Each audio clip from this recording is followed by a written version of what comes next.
À 200 km d'Abidjan, Yamoussoukro. Nous sommes dans l'un des établissements les plus prestigieux de Côte d'Ivoire, l'Institut national polytechnique Félix Houphouët-Boigny, l'INPHB. Certains des plus grands chefs d'entreprise du pays étudient ici. Il suffit de passer une porte pour découvrir la créativité des étudiants. Dès qu'on passe cette porte, en fait, donc voilà, là on a un premier projet qui est le tunnel désinfectant que nous avons réalisé avec les étudiants. Donc comme vous le constatez, automatiquement quand vous passez, vous vous désinfectez. Un portique de désinfection créé dans le cadre de la pandémie du Covid-19. Mais ce n'est pas tout. On essaie de continuer de travailler sur les différents modules.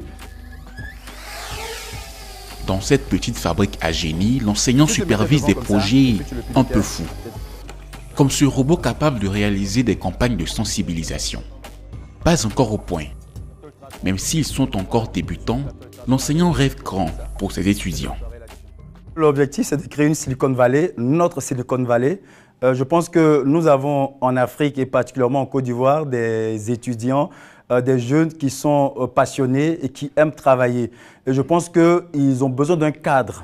Et la première chose que nous voulons faire, c'est de trouver un cadre, c'est de créer le cadre pour que ces étudiants-là puissent travailler. Nous voulons donner aux étudiants aujourd'hui la possibilité de croire en eux et d'être capables, eux aussi, de créer leurs entreprises. 40% des étudiants de l'INPHB montent leur propre start-up en parallèle des cours sur les bancs de l'établissement. Jeunes et entrepreneurs, deux mots loin d'être incompatibles en Côte d'Ivoire. Pour comprendre, nous avons choisi de vous raconter l'histoire de trois d'entre eux. Ben Doumbouya, le geek, Ben Aziz Konaté, l'homme d'affaires, et Tchonté Silué, l'entrepreneur social.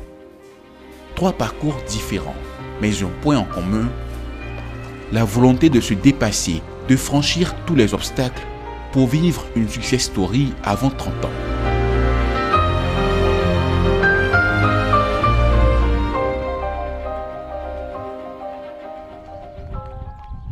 Retour à l'INPHB. C'est ici qu'a été formé Ben Doumbouya, tout juste 23 ans. Diplômé de l'INPHB en 2017, ce jeune Ivoirien au calme olympien revient régulièrement ici non plus pour suivre des cours, mais pour développer sa start-up. Ouais, salut les gars. C'est comment? Voici les membres de la start-up, des camarades diplômés de l'INPHB. Moyenne d'âge de l'équipe, 20 ans. Est-ce que les électrovannes, là, vous avez pu tester ça? Bon, passe-moi la fiche là, je vais tester. La fiche là-bas. Non, t'inquiète, c'est l'armement. Quand tu vas envoyer les gaz, il va monter. Respirateur. Steve Jobs avait son garage. Ces jeunes ont, quant à eux, cette salle prêtée par l'INPHB. Ils ont la même ambition que le génial inventeur et entrepreneur américain. Changer le monde. Aujourd'hui, ils travaillent sur leur projet phare, un respirateur artificiel. Nous avons fait une vraie innovation avec nos respirateurs, c'est que nos respirateurs peuvent servir pour plusieurs patients à la fois. Il faut dégonfler l'embu, vas-y. Bon, ok. Il s'agit là d'un prototype en phase de création, pas encore testé. Mais le rêve du jeune entrepreneur est de le produire à grande échelle pour le vendre à des hôpitaux. Pour le premier prototype, on a déjà commencé les tests avec le seringue. Actuellement, ça fonctionne comme on le voulait. Ce n'est pas le seul projet surprenant de la start-up. Comment ça va? L'homme à l'arachnidé. Ok, ton araignée va bien? Le projet d'arachnidé, le projet consiste en fait à donner une nouvelle expérience utilisateur de tout ce qui est engin avec ce drone. C'est un drone terrestre qui va nous permettre d'explorer les endroits les plus inaccessibles à l'être humain.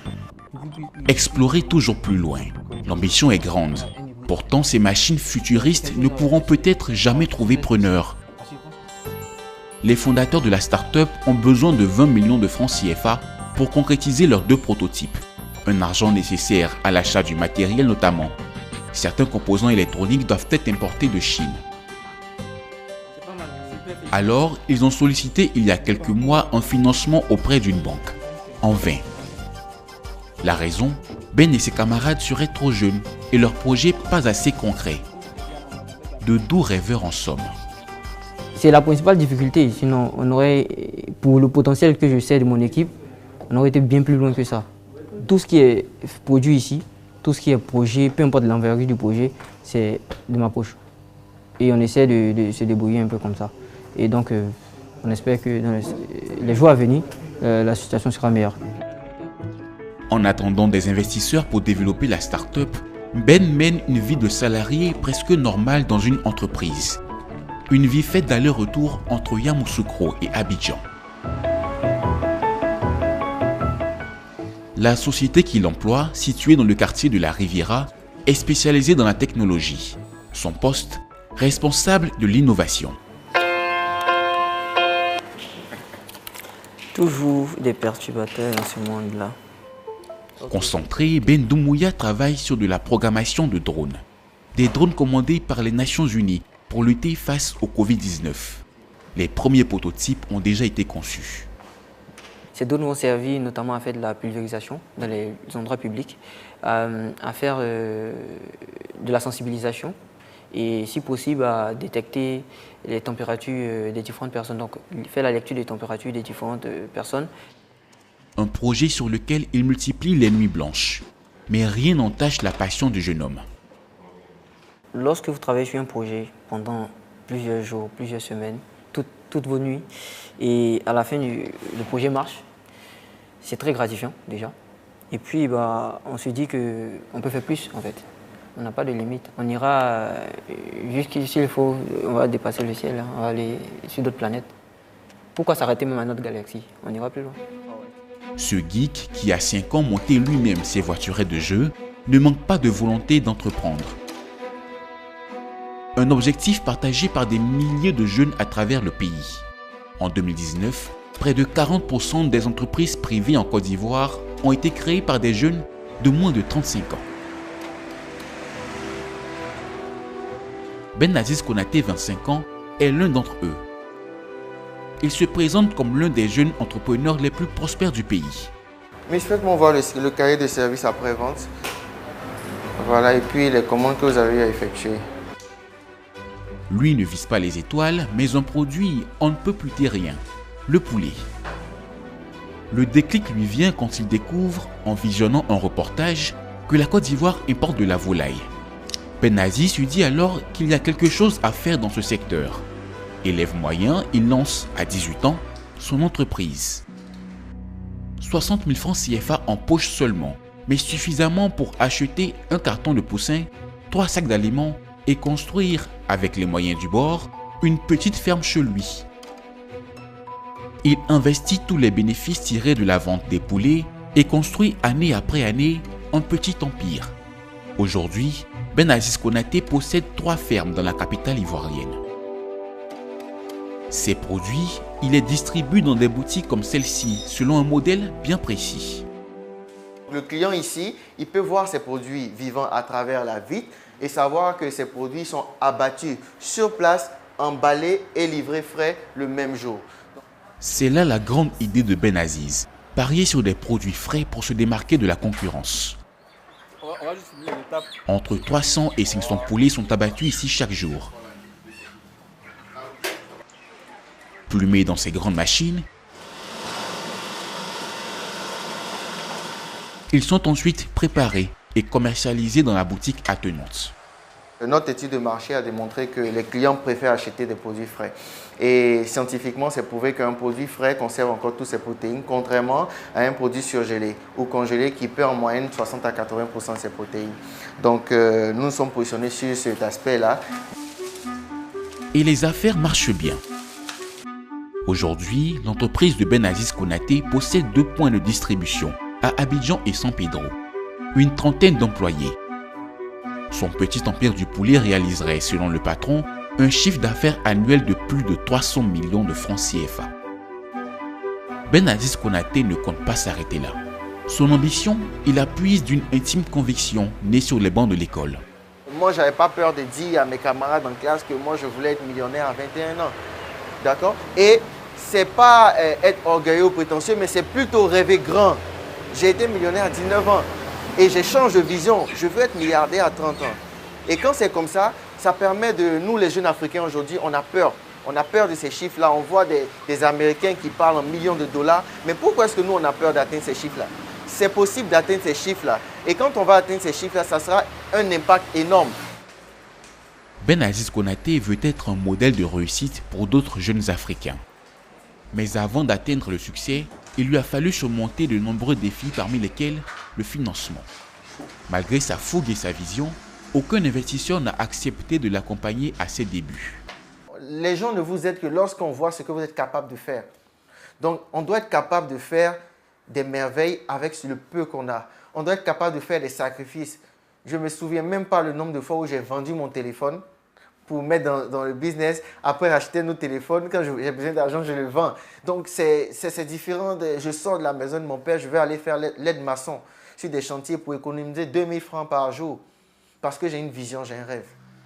Et il est important pour nous de pouvoir démarrer avec ce qu'on a. Du bon sens et de la volonté. Tel est le cocktail gagnant de Ben Aziz Konaté. Dans son bureau, le jeune patron collectionne les trophées. La suite, c'est l'ouverture d'ici quelques mois à Songon d'une ferme de 1300 m² capable d'accueillir 5000 poulets. Il compte aussi se lancer dans la restauration. Objectif, atteindre le milliard de francs CFA. Ok, je pense qu'au niveau du prix, ça peut aller. Mais réussir, gagner de l'argent n'est pas l'unique ambition des jeunes entrepreneurs ivoiriens. Certains d'entre eux travaillent à améliorer la vie de leur communauté. C'est le cas de Tchonté Silué, 26 ans. Retourne-toi d'abord. Merci beaucoup. Donc en fait, on va prendre ces livres-là. Je sais qu'on les a lus. Il y a 3 ans, alors qu'elle n'a que 22 ans, Tchonté décide d'ouvrir une bibliothèque destinée aux enfants de son quartier, Yopougon. Des enfants qui n'avaient jusqu'alors jamais mis les pieds dans un tel lieu de culture. Yopougon quand même est attaché à beaucoup de stéréotypes. On dit, quand on pense à Yopougon, on pense au maquis, aux brouteurs, à la délinquance, tout ça. Et moi, je me suis dit, si je dois ouvrir un tel centre, il faut que je l'ouvre dans ma communauté. Ici, c'est chez moi, donc c'était normal pour moi de commencer ici. L'objectif, c'est d'ouvrir un peu partout en Côte d'Ivoire, mais il fallait que je commence chez moi. Yopougon, un retour aux sources après un parcours brillant à l'international. À 22 ans, Tchonté obtient un master en entrepreneuriat social à l'université de San Francisco, aux États-Unis. Elle rentre ensuite au pays et devient professeure au sein d'une prestigieuse université. Son salaire, elle décide de l'utiliser pour rénover ses bâtiments et construire une bibliothèque. 2 fois par semaine, cet atelier de lecture. Elle le laisse sur place, sachant qu'il va se décomposer et se mélanger à la terre. Est-ce que quelqu'un peut faire un résumé? Madame. Uriel. Cette histoire parle d'une femme qui veut empêcher le chassé plastique de polluer sa région. Pour ces enfants scolarisés dans des classes très nombreuses, ces ateliers représentent des bouffées d'oxygène, une chance d'accéder à la culture et d'améliorer leur vocabulaire. Isatou se précipite à l'intérieur et grand-mère lui sert du riz au poisson. Et si avant, il savait pas lire. Il savait pas lire trop maintenant. J'apprends un nouveau mot que lire. Moi, mon grand rêve, on va dire, c'est de transformer l'éducation en Côte d'Ivoire pour qu'elle soit de qualité, qu'elle soit interactive, qu'elle soit inclusive. Inclusive dans le sens où je voudrais que ce ne soit pas juste une classe d'enfants privilégiés qui ait accès à une éducation de qualité. Donc je me dis que si on envoie les livres en supplément pour les enfants, on va aider même ceux qui sont peut-être dans des écoles où c'est plus difficile, il y a trop d'élèves dans la classe et tout. S'ils ont les livres entre les mains, ils auront une meilleure éducation.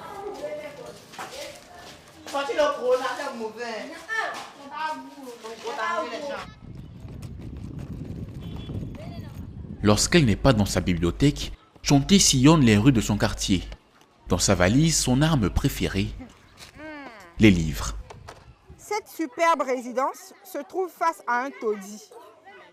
Objectif de ces sessions au cœur des quartiers difficiles, convaincre les enfants de troquer leur console de jeu pour des livres. Ces enfants-là, ce sont les enfants, des adultes qui vont grandir, qui vont aimer lire, qui vont aimer réfléchir, avoir un esprit critique, mais ce sont des adultes qui vont grandir et qui vont se dire que moi, quand j'étais plus jeune, il y avait une bibliothèque de mon quartier, je partais à la bibliothèque, je lisais, et c'est comme ça que j'ai découvert le monde. Qu'ils soient portés par l'envie d'impacter positivement la société, comme Tchonté Silué, qu'ils aient des prototypes plein la tête, comme Ben Doumbouya, ou qu'ils gagnent déjà des centaines de millions de francs CFA comme Ben Aziz Konaté, ces jeunes entrepreneurs ont finalement la même ambition. Réussir pour inspirer les générations futures.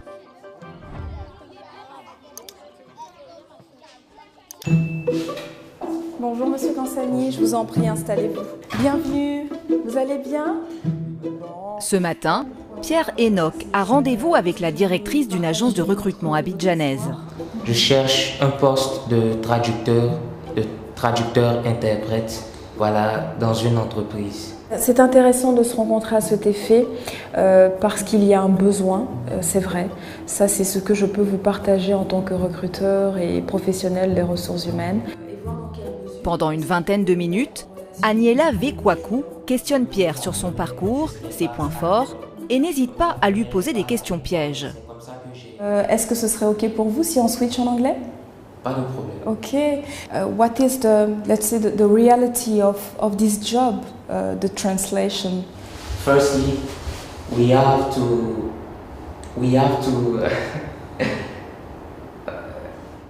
Quelques hésitations, sans conséquence, car l'entrevue n'est pas déterminante pour l'avenir professionnel du jeune homme.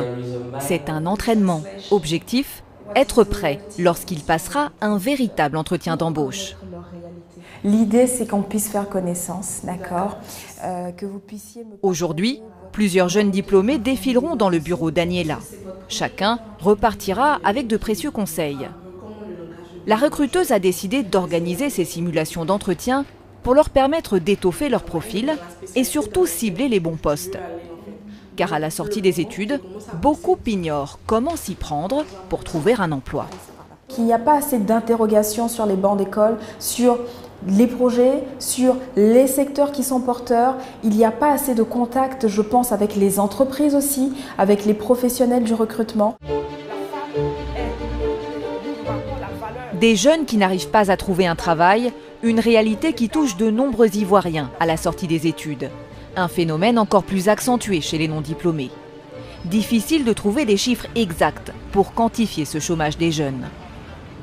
Pourtant, la Côte d'Ivoire est un pays en plein chantier, porté par plus de 8% de croissance économique entre 2010 et 2019. De nombreux secteurs se développent. Services, logistique, digital ou encore agro-industrie. Made in Africa est allé à la rencontre des métiers d'avenir et pourvoyeur d'emplois pour la jeunesse ivoirienne.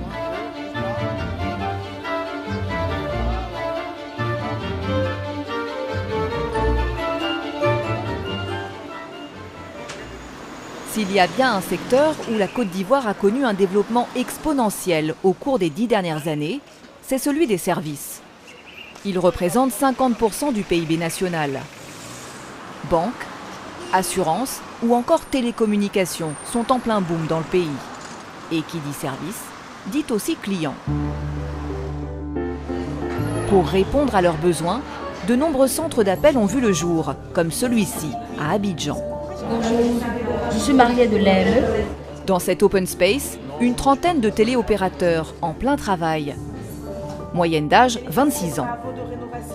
Toute la journée, ils appellent des clients en Côte d'Ivoire, en France ou en Belgique pour faire des enquêtes de satisfaction et vendre des produits. Le logiciel est compatible avec tous les logiciels médicaux, donc vous n'avez pas besoin de changer. Comme je vous l'ai dit, c'est sans engagement, docteur. Faites d'abord la démo et après, ça sera à vous de voir.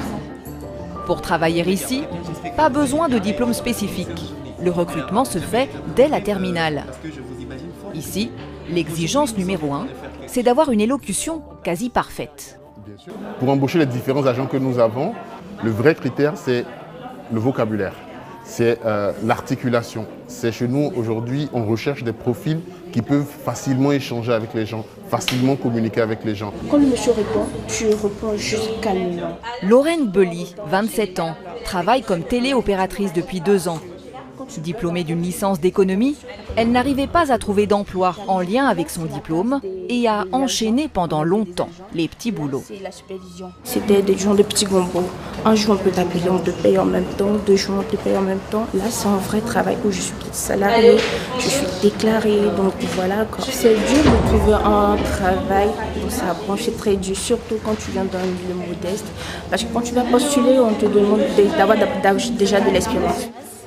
Comme Lorraine, ce sont les difficultés à trouver un emploi après les études qui amènent nombre de ces jeunes à pousser les portes du call center. Ici, les salaires vont de 70 000 francs CFA pour un stagiaire à 250 000 francs pour un manager d'équipe. En moyenne, ils restent 10 à 12 mois à leur poste avant de trouver un autre emploi. Pour beaucoup, c'est un tremplin parce que c'est la première fois qu'ils travaillent en entreprise et ça leur permet de pouvoir avoir un métier. Parce qu'aujourd'hui, il faut comprendre que la jeunesse ivoirienne n'a pas forcément de débouché à la fin des études. Et donc, les centres d'appel leur permettent de pouvoir avoir un premier travail et s'insérer dans le monde du travail, tout simplement. Bonjour, ça va? Serge Diaye est le directeur du call center. Il en possède un autre à Abidjan et compte bien continuer les recrutements dans les années à venir. C'est un secteur qui recrute aujourd'hui beaucoup parce que beaucoup de PME européennes externalisent leurs services et aussi parce qu'aujourd'hui beaucoup de PME ivoiriennes aussi derrière, sur le plan local, s'intéressent aussi à ces prestations de services.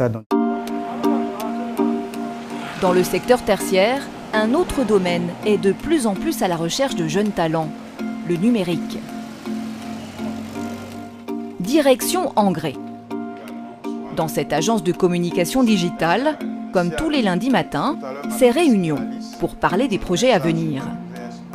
Parmi eux, la création d'un site internet pour une multinationale implantée depuis peu en Côte d'Ivoire. C'est un nouveau challenge, c'est un nouveau site web qu'on doit concevoir. Donc ça passera par toute la chaîne de production, notamment le wireframe et toute la conception graphique à faire. Théodore Péé a fondé cette agence il y a 4 ans. Il compte une quinzaine d'employés, presque tous âgés de moins de 30 ans. Développeurs, graphistes ou encore community managers. Des métiers du numérique qui attirent de plus en plus de jeunes comme Israël Silué, 21 ans. Le but de mon métier, c'est de rendre l'expérience utilisateur, je pourrais dire attrayant, c'est-à-dire de faciliter les choses en fait. Donc dès qu'un utilisateur vient sur le site, il sait déjà, ah ici ça signe, ici voilà le bouton, en service hôtel, quand tu cliques, voilà ça te ramène vers un hôtel que tu dois réserver. Israël Silué gagne 250 000 francs CFA par mois. S'il veut gagner plus, il devra se former à d'autres métiers du numérique. Car les employeurs recherchent des profils polyvalents. Pour se démarquer, il faut donc jouer sur plusieurs tableaux. Il faut savoir tout faire. Actuellement, je suis web designer, mais je vais me lancer bientôt dans le développement web. Si tu es limité dans tes compétences, si tu ne sais pas toucher à ci ou à ça, ça sera compliqué dans le futur. Vu que ce domaine se développe très facilement et très rapidement, donc si toi tu es focalisé sur une seule chose et la deuxième personne sait faire les deux, bon, toi tu es éliminé du coup. Comme dans la plupart des entreprises du numérique en Côte d'Ivoire, les besoins sont en augmentation. On a beaucoup besoin de développeurs, beaucoup de développeurs web, développeurs mobiles. On a besoin d'UX designers qui maîtrisent vraiment. Voilà, on a besoin de graphistes, on a besoin de community managers. En Côte d'Ivoire, on a besoin de tous les profils des métiers du numérique pour pouvoir répondre aux besoins de la clientèle. Vu que toutes les entreprises aujourd'hui sont en train de se digitaliser. Ces jeunes, Théodore Péé les recrute parfois directement dans les écoles qui forment au métier du digital. Il y donne régulièrement des cours. Bonjour les amis, j'espère que vous allez très bien. Aujourd'hui, nous parlerons du SEO. On va aborder également des questions sur le community management.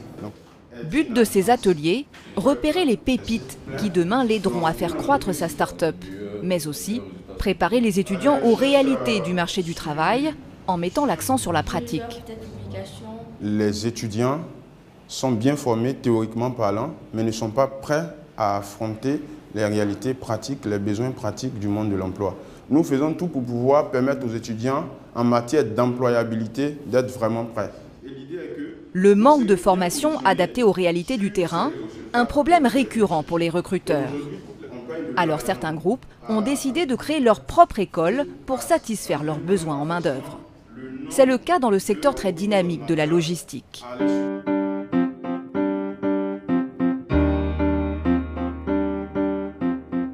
Zone industrielle de Vredi. Ce matin, Barakissa Timité débute un stage de cariste dans ce centre de formation. Il s'agit des chariots 4 tonnes jusqu'à 6 tonnes. En 5 jours, elle doit apprendre à manier cet engin, un chariot élévateur. Il faut que les fouches soient à 15 cm du sol. Depuis 15 ans, la jeune femme cumule les jobs non qualifiés comme manutentionnaire sur le port. Récemment, elle a décidé de se former à ce métier qu'elle pensait réservé aux hommes. Les études, il n'y a pas eu trop de chance pour ça. Je suis rentrée au port comme cartonneuse, c'est-à-dire qu'on fait les boîtes de conserve. Nous, on met dans les cartons et puis les garçons ils scotchent, on fait les palettes. Donc c'est comme ça que j'ai vu la machine, une femme dessous qui m'a plu. Elle dit mais si elle me lance dans ça, il y a gagne plus, qu'est-ce que je fais là? Et c'est comme ça que je me suis engagée dedans. Les entreprises demandent caristes parce que sans nous, on ne peut pas dépoter d'abord le conteneur, sans nous, on ne peut pas faire le chargement, sans nous, on ne peut rien faire. Et je ne cherche pas à m'arrêter là, hein. Je vise encore les gros camions pour rouler. Comme la jeune femme, chaque année, ils sont près de 800 à se former au CFPP, le Centre de formation portuaire panafricain. Une école fondée en 2008 par le groupe Bolloré, géant du transport et de la logistique en Afrique. Lève la charge. Caristes, conducteurs de camions ou de remorques, autochargeuses, grutiers. Au total, une vingtaine de métiers différents concernés. Si la multinationale a investi dans cette école, c'est parce qu'elle a un besoin croissant en main-d'œuvre qualifiée et surtout locale. Problème, les formations de ce type en Côte d'Ivoire sont quasi inexistantes. Il n'y a pas d'école justement pour ce type de métier. Les entreprises ont besoin de personnel qualifié. Et c'est ce que chacune des entreprises recherche. De ne pas perdre de temps en formation interne, de pouvoir avoir des personnes opérationnelles tout de suite qu'elles peuvent mettre à l'œuvre immédiatement. Quand un stagiaire ou quelqu'un est bien formé et qu'il a les capacités d'agir tout de suite, d'être compétent tout de suite, je peux vous dire que tout le monde se l'arrache. Depuis sa création, le centre a formé plus de 4000 personnes. L'établissement est ouvert à tous, moyennant 200 000 à 4,5 millions de francs CFA, suivant le type et la durée de la formation. À la clé, presque 100% de chances de trouver un emploi dans le secteur.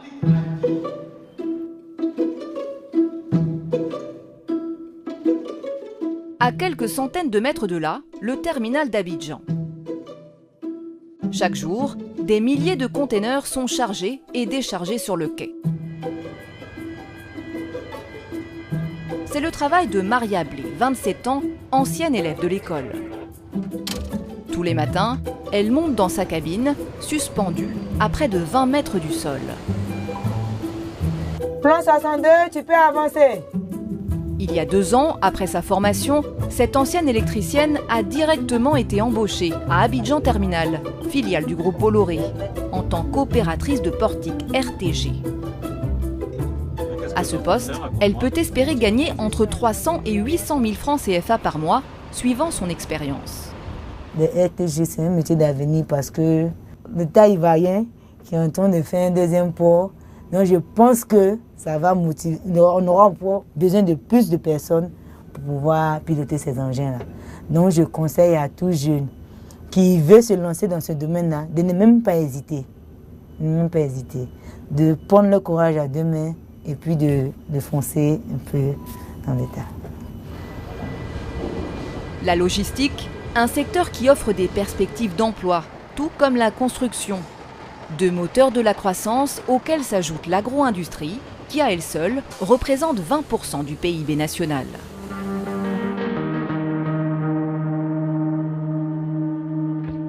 Dimbokro, à 3 heures de route d'Abidjan.